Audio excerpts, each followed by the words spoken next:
அன்பின் விழுதுகள் படர்ந்திடவே மனித மாண்புகள் உயிர்த்திட மனச்சிறையின் கதவுகள் உடைந்திடவே இறை உணர்வுகள் வாழட்டும், இறை உணர்வுகள் வாழட்டும். அன்பின் விழுதுகள் படர்ந்திடவே மனித மாண்புகள் உயிர்த்திட மனச்சிறையின் கதவுகள் உடைந்திடவே இறை உணர்வுகள் வாழட்டும், இறை உணர்வுகள் வாழட்டும்.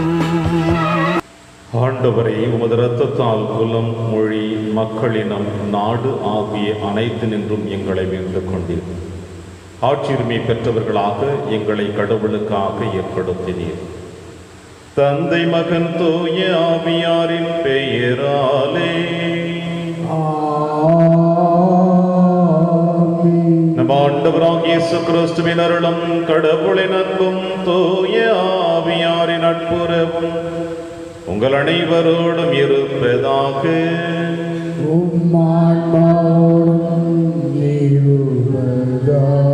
மீது அன்பு கூறுவது போல உன் அயலார் மீதும் அன்பு கூறுவாயாக.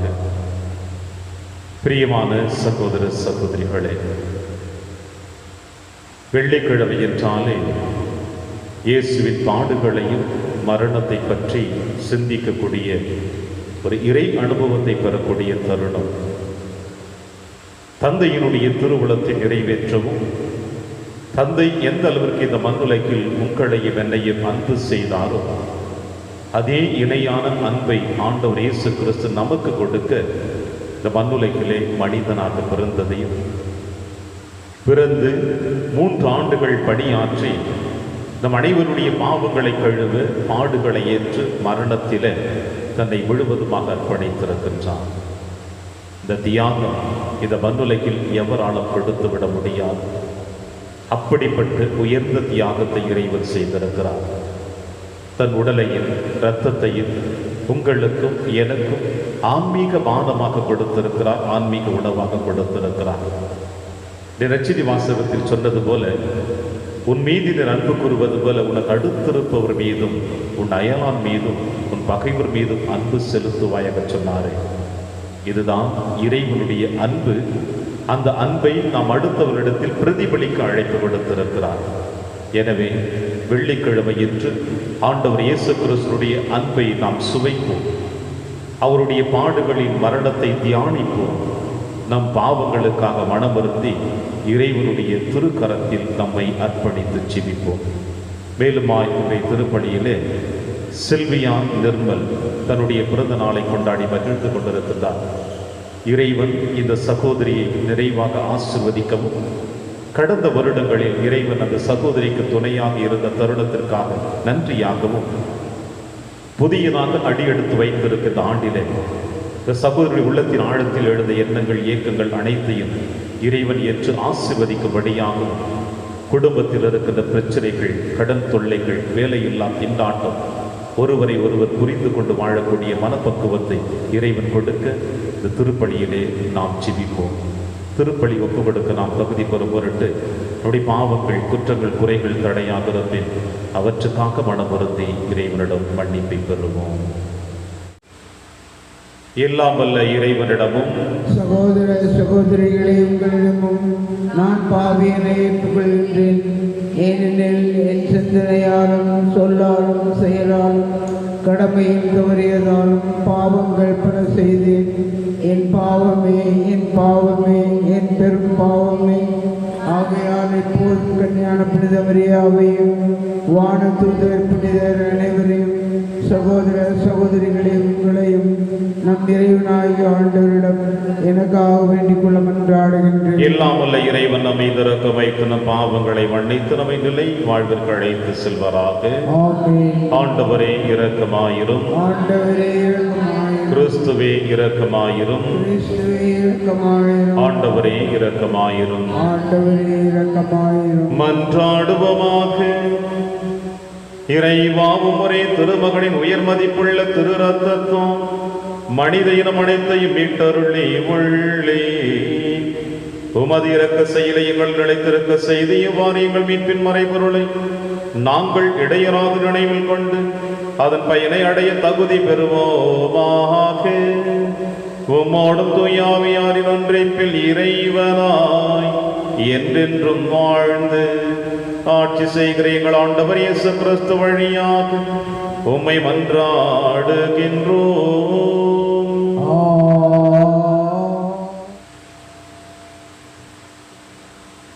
முதல் வாசகம். உலர்ந்த எலும்புகளே, ஆண்டவரின் வாக்கை கேளுங்கள். என் மக்களே, உங்களை உங்கள் கல்லறைகளில் நின்று மேலே கொண்டு வருவேன். இறைவாக்கினர் எசேக்கியேல் நூலிலிருந்து வாசகம். அதிகாரம் 37 திரு வசனங்கள் 1 முதல் 14 வரை. அந்நாட்களில் ஆண்டவரின் ஆற்றல் என் மீது இறங்கியது. அவர் என்னை தம் ஆவியால் தூக்கி கொண்டு போய் பள்ளத்தாக்கின் நடுவில் நிறுத்தினார். அங்கே எலும்புகள் மிகுதியாய் கிடந்தன. அவர் அவற்றை சுற்றி என்னை நடத்தி சென்றார்.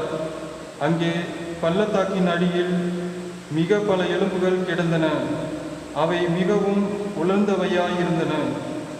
அவர் என்னிடம், மானிடா, இந்த எலும்புகள் உயிர் பெற முடியுமா என்று கேட்டார்.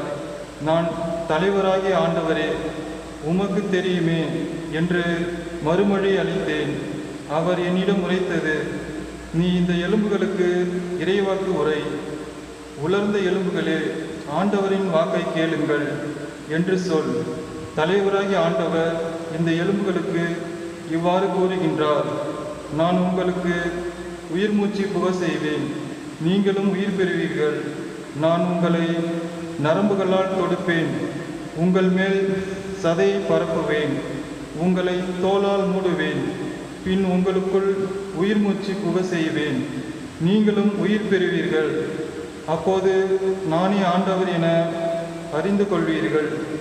எனவே எனக்கு கட்டளையிட்டபடி இறைவாக்கு உரைத்தேன். நான் இறைவாக்கு உரைக்கையில் உராயும் ஓசை கேட்டது. ஒவ்வொரு எலும்பும் தனக்குரிய எலும்புடன் சேர்ந்து கொண்டது. நான் பார்க்கையிலேயே அவற்றில் நரம்புகள் ஏற்பட்டு சதை தோன்றி தோல் அவற்றின் மேல் மூடியது. ஆனால் அவற்றில் உயிர் இன்னும் வரவில்லை.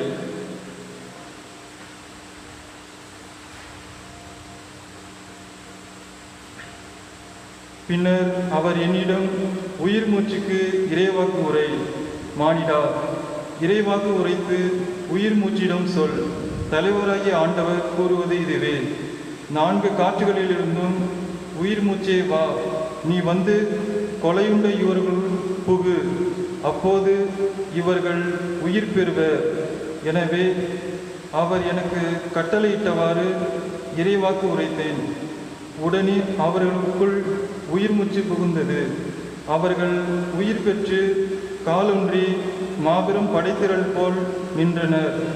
அவர் மேலும் என்னிடம் கூறியது, மானிடா, இந்த எலும்புகள் இஸ்ரேல் வீட்டார் அனைவரையும் குறிக்கும். அவர்களோ, எங்கள் எலும்புகள் உலர்ந்து போயின, எங்கள் நம்பிக்கை அற்று போய்விட்டது, நாங்கள் துண்டிக்கப்பட்டு விட்டோம் என சொல்கின்றார்கள். எனவே இறைவாக்கு உரைத்து அவர்களிடம் சொல். தலைவராகிய ஆண்டவர் கூறுவது இதுவே, என் மக்களே, இதோ நான் உங்கள் கல்லறைகளை திறக்கப் போகின்றேன். உங்களை உங்கள் கல்லறைகளிலிருந்து மேலே கொண்டு வருவேன். உங்களுக்கு இஸ்ரேல் நாட்டை திரும்ப கொடுப்பேன். அப்போது என் மக்களே, நான் உங்களை கல்லறைகளை திறந்து உங்களை அவற்றிலிருந்து வெளிக்கொணர்கையில் நானே ஆண்டவர் என்பதை அறிந்து கொள்வீர்கள். என் ஆவியை உங்கள் மீது பொழிவேன், நீங்களும் உயிர் பெறுவீர்கள். நானும் உங்களை உங்கள் சொந்த நாட்டில் குடியமர்த்துவேன். ஆண்டவராகிய நான் உரைத்தேன், நானே இதை செய்தேன் என அப்போது அறிந்து கொள்வீர்கள் என்கின்றார் தலைவராகிய ஆண்டவர். இது ஆண்டவர் வழங்கும் அருள்வாக்கு. இறைவனுக்கு நன்றி. பதிலுரை பாடல் பல்லவி. ஆண்டவருக்கு நன்றி செலுத்துங்கள், ஏனெனில் அவர் நல்லவர், என்றென்றும் உள்ளது அவரது பேரன்பு. ஆண்டவருக்கு நன்றி செலுத்துங்கள், ஏனெனில் அவர் நல்லவர், என்றென்றும் உள்ளது அவரது பேரன்பு. ஆண்டவரால் மீட்படைந்தோர், எதிரின் கையினின்று அவரால் மீட்கப்பட்டோர், கிழக்கினின்றும் மேற்கினின்றும் வடக்கினின்றும் தெற்கினின்றும் பல நாடுகளிலிருந்தும் ஒன்று சேர்க்கப்பட்டோர் சொல்வார்களாக. பல்லவி. ஆண்டவருக்கு நன்றி செலுத்துங்கள், ஏனெனில் அவர் நல்லவர், என்றென்றும் உள்ளது அவரது பேரன்பு. பாலை நிலத்தில் பாழ்வெளியில் சிலர் அலைந்து திரிந்தனர். குடியிருக்குமாறு ஒரு நகருக்கு செல்ல அவர்கள் வழி காணவில்லை. பசியுற்றோர் தாகமுற்றோர் மனசோர்வுற்று களைத்து போயினர். பல்லவி. ஆண்டவருக்கு நன்றி செலுத்துங்கள், ஏனெனில் அவர் நல்லவர், என்றென்றும் உள்ளது அவரது பேரன்பு. தம் நெருக்கடியில் ஆண்டவரை கூவி அழைத்தனர். அவர்கள் குற்ற துன்பங்களிலிருந்து அவர்களை அவர் விடுவித்தார். நேரிய பாதையில் அவர்களை வழிநடத்தினார். குடியிருக்கும் நகரை அவர்கள் அடைய செய்தார். பல்லவி. ஆண்டவருக்கு நன்றி செலுத்துங்கள், ஏனெனில் அவர் நல்லவர், என்றென்றும் உள்ளது அவரது பேரன்பு. ஆண்டவரின் பேரன்பை முன்னிட்டு, மானிடர்களுக்காக அவர் செய்த வியதகு செயல்களை முன்னிட்டு அவர்கள் அவருக்கு நன்றி செலுத்துவார்களாக. ஏனெனில் தாகமுற்றோருக்கு அவர் நிறைவளித்தார், பசியுற்றோரை நன்மையால் நிரப்பினார். பல்லவி. ஆண்டவருக்கு நன்றி செலுத்துங்கள், ஏனெனில் அவர் நல்லவர், என்றென்றும் உள்ளது அவரது பேரன்பு. அல்லேலூயா, அல்லேலூயா. ஆண்டவரே, உம் வழிகளை எனக்கு கற்பித்தருளும், உமது உண்மை நெறியில் என்னை நடத்தி எனக்கு கற்பித்தருளும். அல்லேலூயா. ஆண்டவர்களுடன் இருப்பாராக. உம் ஆன்மாவோடும் இருப்பாராக. மற்ற எழுதிய பரிசுத்த நற்செய்தியிலிருந்து வாசகம். ஆண்டவரே, மாட்சி உமக்கே. இயேசு சதுசேயரை வாயடைக்க செய்தார் என்பதை கேள்விப்பட்ட பரிசேயர் ஒன்று கூடி அவரிடம் வந்தனர். அவர்களிடையே இருந்த திருச்சட்ட அறிஞர் ஒருவர் அவரை சோதிக்கும் நோக்கத்துடன், போதகரே, திருச்சட்ட நூலில் தலை சிறந்த கட்டளை எது என்று கேட்டார். அவர், உன் முழு இதயத்தோடும் முழு உள்ளத்தோடும் முழு மனதோடும் உன் ஆண்டவராகிய கடவுளிடம் அன்பு செலுத்து, இதுவே தலை சிறந்த முதன்மையான கட்டளை.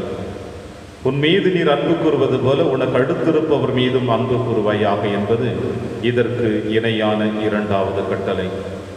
திருச்சட்ட நூல் முழுமைக்கும் இறைவாக்கு நூல்களுக்கும் இவ்விரு கட்டளைகளே அடிப்படையாக அமைகின்றன என்று பதிலளித்தான். இது ஆண்டவர் வழங்கும் அருள்வாக்கு. கிறிஸ்துவே, உமக்கு புகழ்.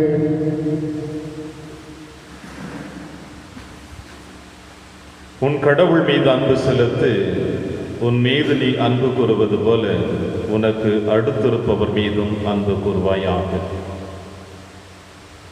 கிறிஸ்து இயேசுவில் அன்புமிக்க சகோதர சகோதரிகளே, வெள்ளிக்கிழமை ஆண்டவர் இயேசு கிறிஸ்துவினுடைய பாடுகளை பற்றி சிந்திக்கக்கூடிய ஒரு தருணம். நம் அனைவருடைய பாவங்களை கழுவி இறைவனுடைய அன்பில் நாம் அனைவரும் நிலைத்து நின்று விண்ணக பயணிகள் என்பதை மறந்து விடாமல் தீய எண்ணங்களிலிருந்து விடுதலை அடைந்து பாவ சேற்றிலிருந்து நம் அனைவரையும் கழுவி என்றும் அவருடைய அன்பின் பிள்ளையாக மாற்ற நம் ஆண்டவர் இயேசு கிறிஸ்து தன்னையே உங்களுக்கும் எனக்கும் முழுவதுமாக தாரை வார்த்து கொடுத்திருக்கின்றார். ஆக ஒவ்வொரு வெள்ளிக்கிழமையும் ஆண்டவர் இயேசு கிறிஸ்துடைய அந்த பாடுகளை மட்டும் சிந்திக்கக்கூடிய தருணம் அல்ல, மாறாக இறைவன் எந்த அளவிற்கு நம் மீது அன்பு செலுத்துகிறார் என்பதை சிந்திக்கவும் நமக்கு வாய்ப்பு கொடுக்கப்பட்டிருக்கிறது. அன்பு ஒன்று இல்லையே இந்த மண்ணுலகில் எப்பொழுதே மனித இனம் அழிந்து இருக்கும். அன்பு ஒன்று இருப்பதினால்தான் இந்த உலகம் இன்று வரை சுழன்று கொண்டிருக்கிறது என்று அனுபவ ரீதியாக எத்தனையோ நல்லுள்ளங்கள் சொல்லுவார்கள். ஏதாவது ஒரு விதத்தில் நீங்களும் நானும் அன்பின் அடிப்படையில் தான் இன்று வரை வாழ்ந்து கொண்டிருக்கின்றோம். 24 மணி நேரத்தில் குறைந்தது 5-6 மணி நேரமாவது நம்மை அடுத்தவர்கள் அன்பு செய்கிறார் என்பதும் 24 மணி நேரமும் இறைவன் நம்மை அன்பு செய்து கொண்டிருக்கிறார் என்பதையும் சிறந்த சாட்சி இன்று வரை கதிரவனை நாம் கண்டு மகிழ்ந்து கொண்டிருக்கின்றோம். பிரியமான சகோதர சகோதரிகளே, அன்பு ஒன்றுதான் நம்முடைய வாழ்வின் அடித்தளமாகவும் இருக்கிறது என்பதற்கு இன்றைய நற்செய்தி வாசகத்தினுடைய சிறந்த செய்தியை இறைவன் நமக்கு சொல்லுகிறார். உன் மீது நீ அன்பு கூறுவது போல உனக்கு அடுத்திருப்பவர் மீதும் நீர் அன்பு கூறுவாயாக. யூத சமுதாயத்தில் எத்தனையோ யூத மத போதகர்கள் திருச்சட்ட நூலினுடைய முழு அர்த்தத்தை அறிந்து கொள்வதற்காக அலைந்து திரிந்த காலங்கள் அப்பொழுது இருந்தது. அதில் ஒரு சிறந்த யூத மறைபோதகனுடைய ஒருவர் ஹில்லல் என்பவரும் இந்த யூத சட்டத்தினுடைய திருச்சட்டங்களுடைய அனைத்து விளக்கங்களையும் அறிந்து கொள்வதில் அவரும் ஆர்வம் கொண்டிருந்தார். ஒரு முறை பிற இனத்து சகோதரன் அவரை அணுகி, திருச்சட்டத்தினுடைய முழு விளக்கத்தையும் நான் ஒற்றை காலில் நின்று கொண்டிருக்கிற பொழுது நீர் எனக்கு விளக்கி கூறினால் நான் இப்பொழுதே யூத சமுதாயத்தை தழுவிக் கொள்ளுகிறேன் என்று கேட்டானாம். அதற்கு ஹில்லல் இவ்வாறு சொல்லியிருக்கிறார் இந்த மத போதகர், எந்த அளவிற்கு உனக்கு அடுத்தவர்கள் துன்பம் கொடுக்கக்கூடாது என்று நினைக்கிறாயோ அதே போல நீயும் பிறருக்கு துன்பம் கொடுக்காமல் வாழ கற்றுக்கொள். இதுதான் இந்த திருச்சட்டத்தினுடைய முழு அர்த்தமும், மற்ற அனைத்துமே விளக்கங்கள் என்று சொல்லி முடித்தாராம். பிரியமான சகோதர சகோதரி, இந்த நற்செய்தி வாசகத்தில் ஆண்டவர் இயேசு கிறிஸ்து சதுசேயரை வாயடைக்க செய்தார் என்று கேள்விப்பட்ட உடனே பரிசேயர்கள் ஒன்று கூடி திருச்சட்ட அறிஞர் ஒருவரை அழைத்து வந்து கேள்விகளை எழுப்புகிறார்கள். பரிசேயர்கள், சதுசேயர்கள், மறைநூல் வல்லுநர்கள், இந்த மூன்று குழுக்களுமே தனித்தனி கருத்து வேறுபாடுகளை திருச்சட்டத்திலே வைத்து அவர்கள் வாழ்ந்து கொண்டிருப்பவர்கள். தனித்தனி கருத்துக்களோடு வாழ்ந்து கொண்டிருக்கிற இவர்கள் ஒருவரை ஒருவர் பல நேரங்களில் ஏற்றுக்கொள்ள மாட்டார்கள். ஆனால் ஒரே ஒரு காரணத்திற்காக இந்த மூன்று பகைவர்களும் ஒன்றாக கூடினார்கள். நன்மைக்கும் தீமைக்கும் நடக்கின்ற போராட்டம் அது. இந்த மூன்று தீய சக்திகளும் ஒன்று சேர்ந்து நன்மை செய்து கொண்டிருக்கிற ஆண்டவர் இயேசு கிறிஸ்துவை அழிக்க திட்டம் தீட்டினார்கள். எனவே சதுசேயர்கள் தங்களுக்கு அறிந்த நிலைகளில் வைத்து இயேசுவை கேள்விகளினால் அவரை மடக்கி பிடிக்க நினைத்தார்கள். அவர்களின் வாய்ச்சொல்லை வைத்து இயேசு அவர்களை வாயடைக்க செய்து விட்டார். பரிசேயர்களுக்கு மிகுந்த மகிழ்ச்சி, ஏனென்றால் சதுசேயர்கள் வெட்கி தலை குனிந்து சென்றார்களே என்று. இருப்பினும் தாங்கள் உயர்ந்தவர்கள், மறைநூல் அறிஞர்கள் உயர்ந்தவர்கள் என்று அறிந்து இயேசுவை இந்த கேள்விகளை எழுப்புகிறார்கள். திருச்சட்டத்தில் மிக சிறந்த கட்டளை எது என்று இயேசு அற்புதமாக சொல்லுகிறார். உன் கடவுளாகிய ஆண்டவரை முழு உள்ளத்தோடு முழு ஆன்மாவோடும் அன்பு செய்ய கடவாயாக. நீ கடவுளை மட்டும் அன்பு செய்தால் மட்டும் போதாது, மாறாக உன்னை நீ எந்த அளவிற்கு அன்பு செய்கிறாயோ அதே போல அடுத்தவரையும் அன்பு செய்ய வேண்டும் என்று இயேசு அவர்களுடைய வாயை அடைத்து அனுப்பி வைக்கிறார். அன்பார்ந்த சகோதர சகோதரிகளே, தமிழிலே ஒரு சொல்லாடல் இவ்வாறு சொல்லப்படுகிறது. பசும் தோல் போர்த்திய புலிகள் என்று சொல்லுவார்கள். பரிசேய கூட்டமும் சதுசேய கூட்டமும் மறைநூல் வல்லுநர்களும் இறை வழிபாட்டையும் இறைவனுடைய சித்தத்தையும் இறையரசை பற்றியும் மக்களுக்கு வெளிப்படுத்தி மக்களை அன்பின் பாதையிலும் இறை பாதையிலும் அழைத்து செல்லக்கூடியது அவர்களுடைய கடமை. ஆனால் அவர்கள் அனைவருமே பசும் தோல் போர்த்திய புலிகளைப் போல இருந்தார்கள். அவர்களுடைய நிலை வாழ்வை, நிறையான வாழ்வை, நிஜ வாழ்வை ஆண்டவர் இயேசு கிறிஸ்து தன் வார்த்தைகளினாலும் போதைகளினாலும் மக்கள் மத்தியிலே எடுத்து கொடுக்கின்றார்.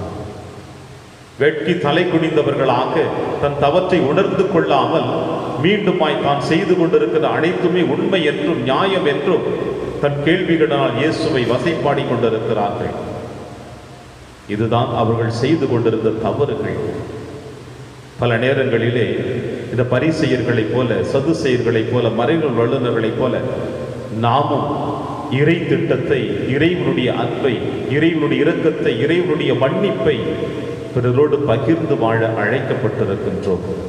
ஆனால் அதை செய்யாமல் பசுந்தோல் போர்த்திய புலிகளைப் போல நாமும் நம்முடைய சுயநலத்தினால், நம்முடைய அலங்கரிக்கப்பட்ட வார்த்தைகளால் அடுத்தவர்களை அழைத்துச் சென்று கொண்டிருக்கின்றோம் தீய வழிகளில்.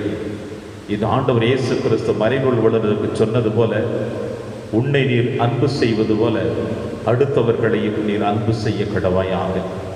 நான், எனது, எனக்கு என்று எப்பொழுதெல்லாம் நாம் நினைத்து கொண்டிருக்கின்றோமோ அப்பொழுதெல்லாம் அடுத்தவர்களுக்கு, அவனுக்கு, அவளுக்கு, அவர்களுக்கு என்று நாம் சிந்தித்தோம் என்றால் இந்த மண்ணுலகிலே இறைவனுடைய அன்பும் இரக்கமும் நிலையானதாகத்தான் இருக்கும். எனவேதான் தன்னுடைய பாடுகளின் வழியாக கூட ஆண்டவர் இயேசு கிறிஸ்து எப்பொழுதுமே தனக்கு துரோகம் செய்தவர்களை அவர் தவறாக பேசியதில்லை. மாறாக அவர்களையும் அன்பு செய்தார். அவர்களுக்காக தந்தையிடம் பரிந்து பேசினார், மன்னிப்பை தேடினார். இதுதான் அடுத்தவர்கள் மீது வைத்திருக்கின்ற அளவு கடந்த அன்பு. எனவே இந்த மண்ணுலகில் வாழ்ந்து கொண்டிருக்கின்ற நீங்களும் நானும் நம்மை அன்பு செய்வது போல பிறர் மீது அன்பு செய்வோம். பிறருக்கு இயேசுவை வெளிக்கொணர்வோம் நம்முடைய வார்த்தைகளின் வழியாக, நம்முடைய செயல்பாடுகளின் வழியாக. அப்பொழுது இந்த மன்னகமே விண்ணகமாக மாறும் என்ற நம்பிக்கையோடு இந்த திருப்பலியிலே தொடர்ந்து கொண்டாடுவோம். இறைவன் உங்களையும் என்னையும் நிறைவாக ஆசீர்வதிப்பான். ஆமென்.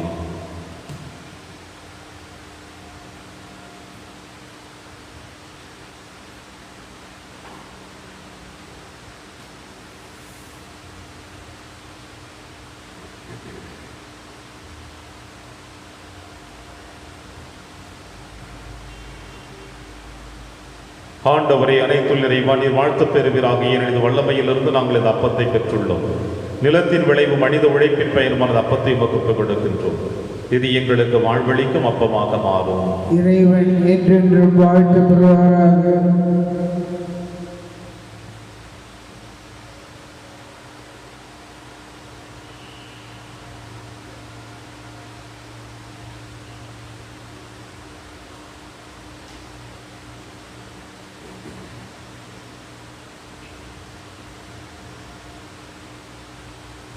ஆண்டவரே, அனைத்துள் இறைவா, நீர் வாழ்த்து பெறுவீராக. ஏனெனில் வல்லமையிலிருந்து நாங்கள் இந்த ரசத்தை பெற்றுள்ளோம்.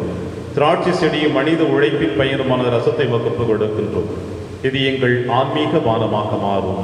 இறைவன் என்றென்றும் வாழ்த்து பெறுவாராக.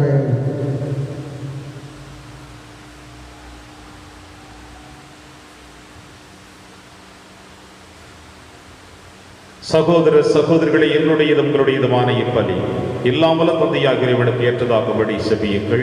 ஆண்டவர் தமது பெயரின் புகழ்ச்சிக்காகவும் மாட்சிக்காகவும் நமது நன்மைக்காகவும் புனித திரு அவை அனைத்து நலனுக்காகவும் உமது கையிலிருந்து இப்பலியை ஏற்றுக்கொள்வாராக. ஆண்டவரே, மாண்புக்குரியவும் திருமுன் எங்கள் காணிக்கைகளை படைத்துள்ளோம். புதிய உடன்படிக்கையின் இணைப்பாளராகிய இயேசுவிடம் நாங்கள் மறைகள் வழியாக வந்தடையவும், எம்மீது தெளிக்கப்பட்ட அவருடைய மீட்பளிக்கும் இரத்தத்தால் புதுப்பிக்க பெறவும் அருள்வீராக. எங்கள் ஆண்டவராகிய கிறிஸ்து வழியாக உம்மை மன்றாடுகின்றோம்.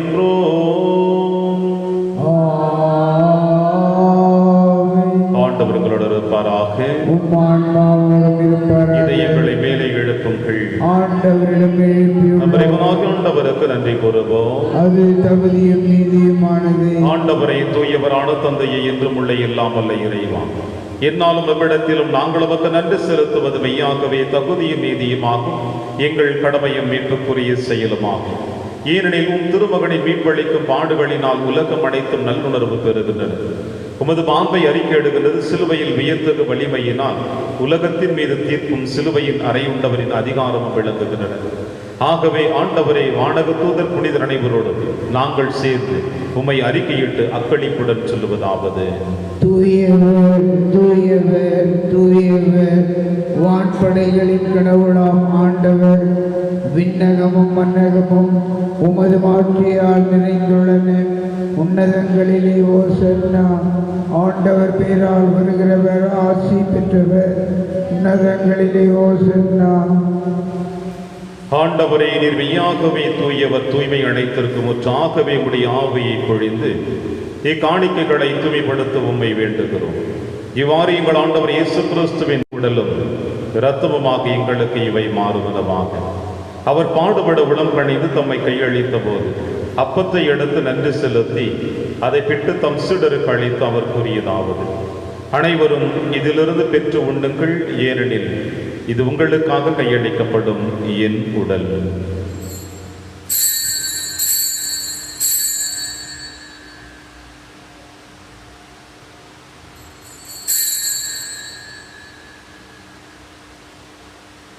அவனமே இரவு விருதை அருந்திய பின் கிண்ணத்தையும் எடுத்து மீண்டவுக்கு நன்றி கூறி தம் சீடர்களுக்கு அளித்து அவர் கூறியதாவது, அனைவரும் இதிலிருந்து பெற்று பருகுங்கள், ஏனெனில் இது புதிய நிலையான உடன்படிக்கைக்குரிய என் இரத்தத்தின் கிண்ணம். இது பாவ மன்னிப்புக்கென்று உங்களுக்காகவும் பலருக்காகவும் சிந்தப்படும். இதை என் நினைவாக செய்யுங்கள்.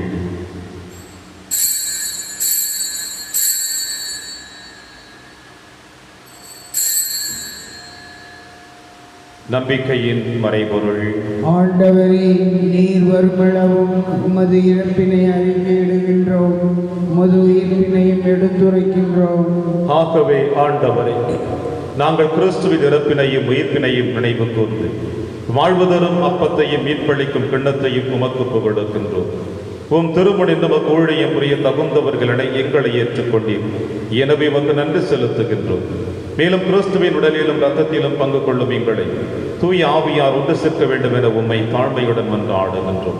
ஆண்டவரை, உலகெங்கும் பரவியிருக்கும் திரு அவை நினைவு கூர்ந்தருளும். எங்கள் திருத்தந்தை பிரான்சிஸ், எங்கள் ஆயர் ஆண்டனி சுவாமி எல்லா திருநிலையர் ஆகியோரோடும் உமது திரு அவை அன்பில் நிறைவு பெற செய்தருளும். மேலும் உயிர்த்தெழும் எதிர்நோக்குடன் துயில் கொள்ளும் எங்கள் சகோதர சகோதரிகளையும் இறந்தோர் அனைவரையும் இரக்கத்துடன் நினைவு கூர்ந்து உமது திருமுக ஒளியில் ஏற்றருளும். எங்கள் அனைவர் மீதும் இரக்கமாயிரும். கடவுளின் கன்னித்தாயான புனித மரியா, அவருடைய கணவரான புனித யோசேப்பு, புனித திருத்தூதர்கள், புனித பிரான்சிஸ் செவேரியார், புனித கஸ்பார் மற்றும் உலகிலும் முகோதவராகிறதாகிய புனிதர் அனைவருடனும் நாங்கள் நிலைவாழ்வில் பங்கு கொள்ளும் தகுதி பெற்று உம் திருமகன் இயேசு கிறிஸ்து வழியாக உம்மை புகழ்ந்தேந்தும் வரமுருள உம்மை மன்றாடுகின்றோம்.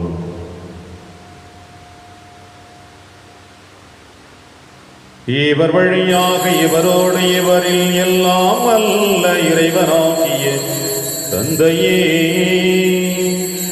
தூய ஆவியாரின் ஒன்றிப்பில் எல்லா புகழும் மாட்சியும் என்றென்றும் உமக்கு உரியதே.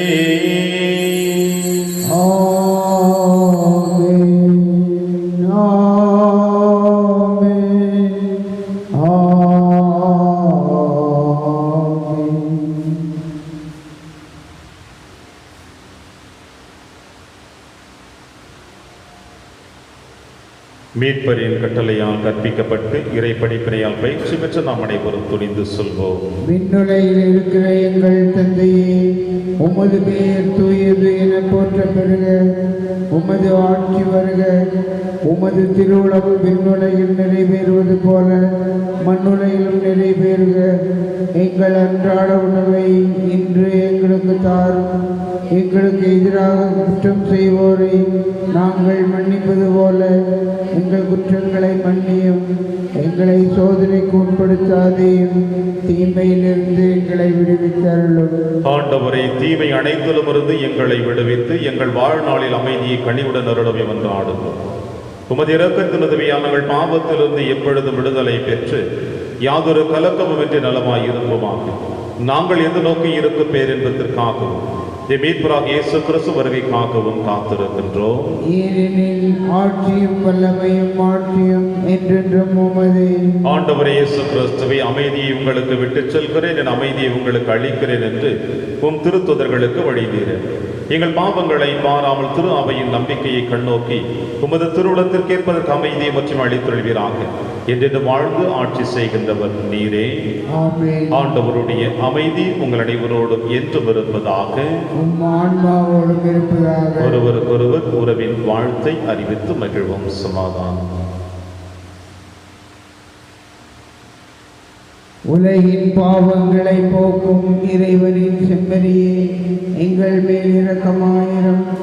உலகின் பாவங்களை போக்கும் இறைவனின் செம்மறியே, எங்கள் மேல் இரக்கமாயிரம். உலகின் பாவங்களை போக்கும் இறைவனின் செம்மறியே, எங்களுக்கு அமைதியை அளித்தருளும்.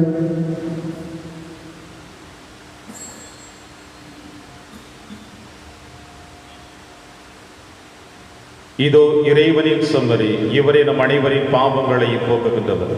செம்மறியின் விருந்துக்கு அழைக்க பெற்ற நம் அனைவரும் பேறு பெற்றோர். ஆண்டவரே, நீரின் இல்லத்தில் எழுந்தருள நான் தகுதியற்றவன்.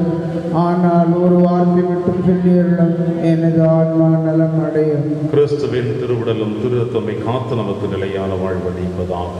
ஆமென்.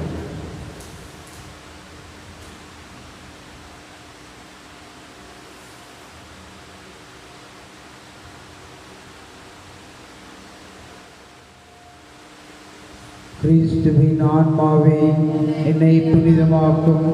கிறிஸ்துவின் திருவுடலே என்னை மீட்டருளும். கிறிஸ்துவின் திரு இரத்தமே எனக்கு எழுச்சியூட்டும்.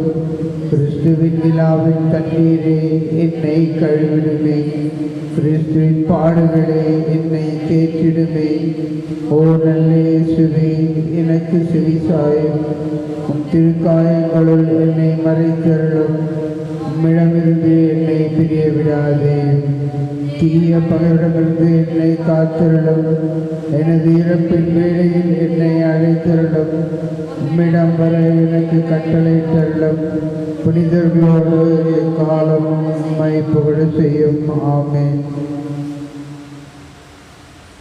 நாம் போற்றும் திருக்கிண்ணம் கிறிஸ்துவின் இரத்தத்தில் பங்கு கொள்ளுதலாகும். நாம் பிடும் அப்பம் கிறிஸ்துவின் உடலில் பங்கு கொள்ளுதலாகும். நன்றி கூறி மன்றாடுவோமாக. ஆண்டவரை மீன்பளிக்கும் உணவாலும் வானத்தாலும் மூட்டம் பெற்றுள்ள நாங்கள் எங்கள் மீட்பரின் திரு இரத்தத்தால் தோய்க்கப்பட உம்மை வேண்டுகின்றோ. அது எங்களுக்கு நிலை வாழ்வளிக்க பெருக்கெடுக்கும் நீரூற்றாய் என்றும் இருப்பனவாக. எங்கள் ஆண்டவராகிய கிறிஸ்து வழியாக உம்மை மன்றாடுகின்றோம்.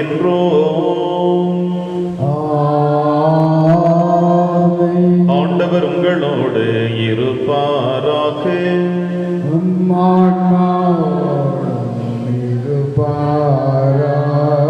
எல்லாம் வல்ல இறைவன் தந்தை மகன் தூயாவியார் உங்கள் அனைவரையும் நிறைவாக ஆசீர்வதிப்பாராக. சென்று வாழுங்கள், திருப்பலி நிறைவேறிற்று.